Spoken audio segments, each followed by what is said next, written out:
if we can't start stopping the bleeding this year, we're not sure we'll be around by next year. That is a startling admission from public safety leaders. If lawmakers don't raise pay, there may be no Nevada State Police. It's a crisis our 8 News Now investigators have covered for more than a year. Fewer troopers on the road affecting your safety. 8 News Now investigator David Charnes with the impact on one local family. David? Well, the clock is ticking on the legislature to do something as more troopers leave highway patrol every week. Our investigation finding there isn't 24/7 coverage on some of our busiest roads, including the highway where a driver is accused of claiming this 18-year-old's life too soon. Greg, what makes you want to wear all that UNLV gear right now?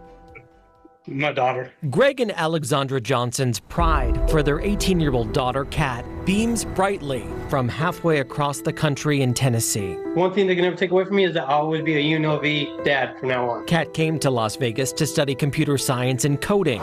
By the end of September, a suspected impaired driver would take her life. On September 26 around midnight, Kat was driving here on the 95 just outside of Boulder City. Another driver was headed south, and for reasons unknown, she crossed the center line, colliding into Kat head-on. Taylor Madison told police she thought she was drugged. Documents say the trooper who arrested her could, quote, smell the strong odor of alcohol on her. Police say they found a white powdery substance and marijuana in her car. While Madison was in a hospital bed, the coroner was calling. Said, I'm sorry that your daughter was killed in a head-on collision with a DUI driver.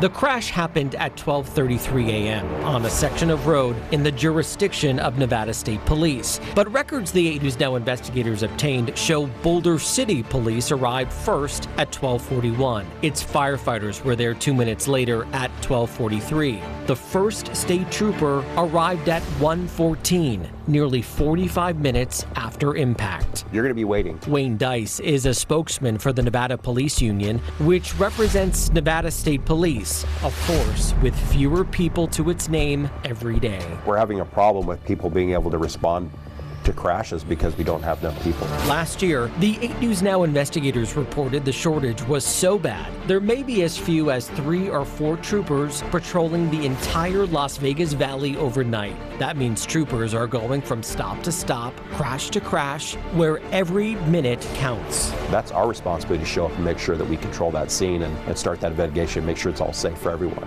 And if those folks are on crashes or in the jail, there's nobody out there patrolling the freeways looking for those impaired drivers. Suspected impaired drivers like Taylor Madison, who troopers say was on the wrong side of the road before the car she was driving became a weapon. Data from the department reveals a 32% vacancy rate for sworn officers. Out of 389 positions, 123 need to be filled. The 8 News Now investigators finding there are some parts of Nevada with no coverage. Substations in Eureka, Indian Springs, and Lovelock have no troopers. In Boulder City, covering the area of Kat's crash, there's 6 authorized positions. 3 are vacant. The 8 News Now investigators learning there is no coverage after 10 o'clock on this artery in and out of the valley. Here's the deputy director of the Department of Public Safety during a hearing just days ago. The idea that we're 24/7 on the highways is just not true at all. In fact, it's rare, especially outside the cities. That right there, criminals don't take a time off.